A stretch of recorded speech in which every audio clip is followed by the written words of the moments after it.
Materi kita kali ini yaitu mengenai karakteristik dan kebutuhan siswa sekolah dasar. Yang pertama, bentuk-bentuk karakteristik. Kedua, kebutuhan siswa SD. Tiga, aplikasi pemenuhan kebutuhan siswa. Empat, karakteristik perkembangan anak SD. Lima, belajar dan pembelajaran bermakna. 6. Pandangan tentang anak SD. 7. Kesulitan belajar anak SD. 8. Pembelajaran tematik sesuai karakteristik anak SD. Pertama, bentuk-bentuk karakteristik siswa. Bahwa anak SD itu 1. Senang bergerak. 2. Senang bermain. 3. Senang berimajinasi dan berkarya. 4. Senang melakukan sesuatu secara langsung. 5. Senang bekerja dalam kelompok. Kedua, kebutuhan siswa sekolah dasar. Yang A. Kebutuhan jasmania pada anak usia SD. B. Kebutuhan akan kasih sayang. C. Kebutuhan untuk memiliki. D. Kebutuhan aktualisasi diri. Karakteristik perkembangan anak SD. Pertama, perkembangan fisik. Berat badan anak bertambah dan tinggi, badan bertambah dan beberapa ukuran sistem rangka otot yang mengalami perubahan. 2. Perkembangan motorik. Penuh energi, suka bergerak aktif, senang berlari, melompat, duduk. 3. Perkembangan kognitif atau berpikir, dapat memahami kata, aktif berbicara, dapat menerima dan mengolah informasi yang sampai pada anak. 4. Perkembangan emosi, anak mulai mencintai, berani, gembira, takut, dan marah. 5. Perkembangan sosial atau psikososial, anak mampu berinteraksi dengan lingkungannya seperti menyapa teman-teman sebayanya. Aplikasi pemenuhan kebutuhan siswa. 1. Pemenuhan kebutuhan fisiologis. 2. Pemenuhan kebutuhan rasa aman. 3. Pemenuhan kebutuhan kasih sayang atau penerimaan atau bagian-bagiannya yaitu A. Hubungan guru dengan siswa. B. Hubungan siswa dengan siswa. 4. Pemenuhan kebutuhan harga diri, yaitu A. Mengembangkan harga diri siswa. B. Penghargaan dari pihak lain. C. Pengetahuan dan pemahaman. D. Estetik. 5. Pemenuhan kebutuhan aktualisasi diri. Belajar dan pembelajaran bermakna. Bermakna adalah suatu proses mengaitkan informasi baru pada konsep-konsep relevan yang terdapat pada struktur kognitif seseorang.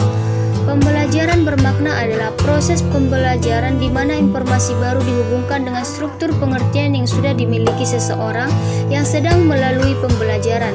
Langkah-langkah belajar dan pembelajaran bermakna. Pertama, menentukan tujuan pembelajaran. 2. Melakukan identifikasi karakteristik peserta didik atau kemampuan awal, motivasi, gaya belajar, dan sebagainya. 3. Memilih materi pelajaran sesuai dengan karakteristik peserta didik dan mengaturnya dalam bentuk konsep-konsep inti. Kesulitan belajar anak. 1. Kesulitan belajar akademis. A. Kesulitan membaca. Kesulitan membaca dapat disebabkan karena gangguan pertumbuhan psikologis dan juga hambatan didaktik metodik. Acap kali anak SD mengenal bunyi huruf, tetapi mereka kesulitan membacanya apabila huruf itu dirangkaikan menjadi kata. 2. Kesulitan menulis. Kesulitan menulis dapat disebabkan karena kemampuan psikomotor kurang terlatih, ketidakkemampuan motorik melakukan encoding atau menyandingkan lambang atau bentuk-bentuk huruf tertentu, menyebabkan anak mengalami ketidakmampuan untuk menulis.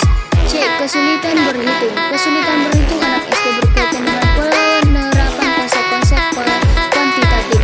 Mungkin ia pandai menyebutkan lambang-lambang bilangan, tetapi mereka kesulitan kalau lambang-lambang bilangan itu diterapkan dalam konteks penjumlahan, perkalian, pengurangan, dan pembagian. Kesulitan untuk mengerjakan bilangan pada saat berhitung disebut diskalkulia. Pandangan tentang anak SD. Anak SD, anak sekolah dasar adalah mereka yang berusia antara 6-12 tahun atau biasa disebut dengan periode intelektual. Pengetahuan anak akan bertambah pesat seiring dengan bertambahnya usia. Keterampilan yang dikuasai pun semakin beragam. Anak usia SD adalah senang bermain, senang bergerak, senang bekerja dalam kelompok, serta senang merasakan atau melakukan sesuatu secara langsung. Anak usia SD juga banyak mengalami perubahan baik fisik dan cara belajar mereka yang semakin aktif dalam perkembangan belajar, seperti pertumbuhan otak, sistem saraf, organ-organ indrawi, pertambahan tinggi dan berat, hormon, gaya belajar, motivasi, perkembangan emosi, dan perubahan-perubahan dalam diri si anak. Pembelajaran tematik sesuai karakteristik anak SD. Pembelajaran tematik adalah pembelajaran terpadu baik dalam indera mata pelajaran maupun antar mata pelajaran yang menggunakan tema untuk mengaitkan beberapa mata pelajaran sehingga dapat memberikan pengalaman bermakna kepada siswa. Karakteristik pembelajaran tematik. 1. Pengalaman dan kegiatan belajar sangat relevan dengan tingkat perkembangan dan kebutuhan anak usia sekolah dasar. 2. Kegiatan-kegiatan yang dipilih dalam pelaksanaan pembelajaran tematik bertolak dari minat dan kebutuhan siswa. 3. Kegiatan belajar akan lebih bermakna dan berkesan bagi siswa sehingga hasil belajar dapat bertahan lebih lama. 4. Membantu mengembangkan keterampilan berpikir siswa. 5. Menyajikan kegiatan belajar yang bersifat pragmatis sesuai dengan permasalahan yang sering ditemui siswa dalam lingkungannya. 6. Mengembangkan keterampilan sosial siswa seperti kerjasama, toleransi, komunikasi, dan tanggap terhadap gagasan orang lain. 2. Gangguan simbolik. Kesulitan belajar karena gangguan simbolik antara lain siswa itu mampu mendengar, tetapi tidak mengerti apa yang didengar. Ia juga mampu mengingat objek yang dilihat, namun mengalami gangguan pengamatan atau visual reseptif. Anak juga mengalami gangguan gerak-gerik atau motoraphasia. Siswa yang seperti ini sulit untuk dapat memahami suatu objek sekalipun yang memiliki pendengaran yang normal. 3. Gangguan non-simbolik. Gangguan ini adalah ketidakmampuan anak memahami isi pelajaran karena ia mengalami kesulitan untuk mengenal kembali apa yang telah dipelajarinya pada pelajaran sebelumnya. Ketidakmampuan pengamatan akan menimbulkan gangguan keliru karena ia tidak mampu memanipulasi benda walaupun indera motornya normal.